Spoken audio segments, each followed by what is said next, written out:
प्रभुंकर महाप्रभुंकर जेतबले अधरपणा एवं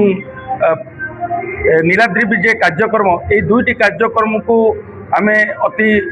भक्ति सहकारे हो भगते कार्यक्रम आरंभ करा जायछि। 2 दिन धरी आपण देखिए आज कटक सहर समस्त माने धन्यवाद देवी कटक डेवलपमेंट अथॉरिटी सी एभली एक अभिनव प्रयास करी भक्तिमय परिवेश मध्य जे जगन्नाथंकर प्रचार एवं प्रसार करने तांकर ये जो साहस प्रोजेक्ट जो जगन्नाथ श्री जगन्नाथ उद्यान करछन्ती एवं ये जगन्नाथ मंदिर प्रचार प्रसार करने आज जो कार्यक्रम को हाथ को नहीं निश्चित भाव में धन्यवाद पात्र एवं यही भक्तिमय कार्यक्रम आम महानदी डेवलपमेंट एसोसिएशन एवं जगन्नाथ सांस्कृतिक परिषद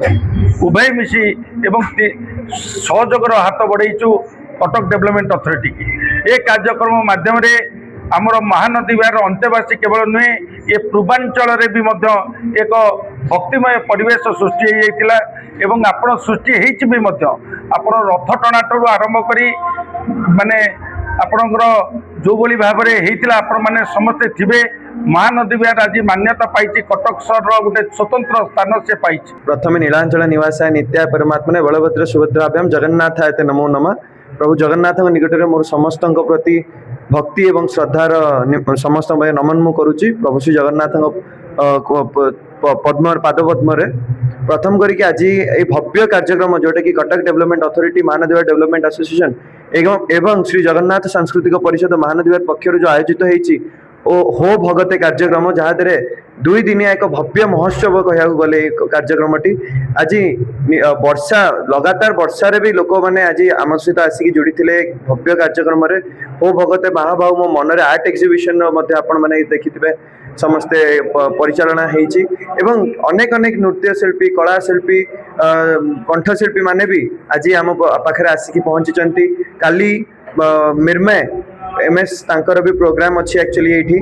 तो मु समस्त को अनुरोध करी आसंता काली समस्ते भी आसतु प्रथम करके जो अनुष्ठान आज आम जो हो भगत कार्यक्रम